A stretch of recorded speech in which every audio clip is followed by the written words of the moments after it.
Halo, Bwana Yesu asifiwe. Na wasalimu kwa jina la Yesu Kristo. Bwana Yesu asifiwe. Majina, mimi ni Evangelist Isaac. Nimeokoka na mpenda Yesu. Naendelea poa, naendelea kumtumikia Mungu. Samahani wapendwa, naweza waambia, hii dunia bila Mungu ni kazi bure kabisa. Lazima ukae na Mungu, lazima umtumikie Mungu.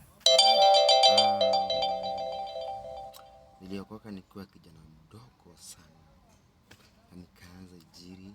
Kutoka hapo Mungu amenisaidia sana. Kutoka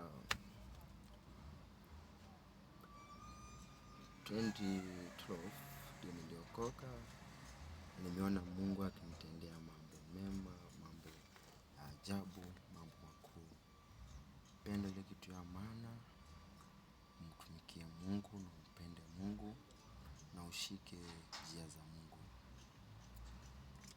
Ile kitu ingine iko na shida, ni kizazi hiki kiko na shida. Sasa wasichana, wanawake wa kutoka 2000 au huyu ni mtu ako na miaka 26 I think.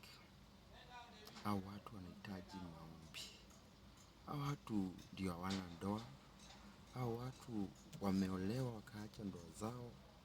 Hao watu ndio wanateka pale town.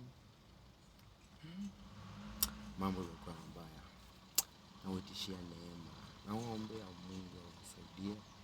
Mungu awatendee mema. Inauma sana ukipatana na mtu, ukipatana na msichana wa 03 ati ameacha ndoa na ameanza kuzurura. Unapata msichana mdogo na mzee wa miaka msichana ako na miaka 24, unampata ako na mzee wa miaka 40. Hiyo maisha ni mbaya sana. Nawatishia neema kwa Mungu. So watumishi wa Mungu na mapastors, tuombee kizazi cha wanarika sana. Tuombee wanarika sana na Mungu atawasaidia.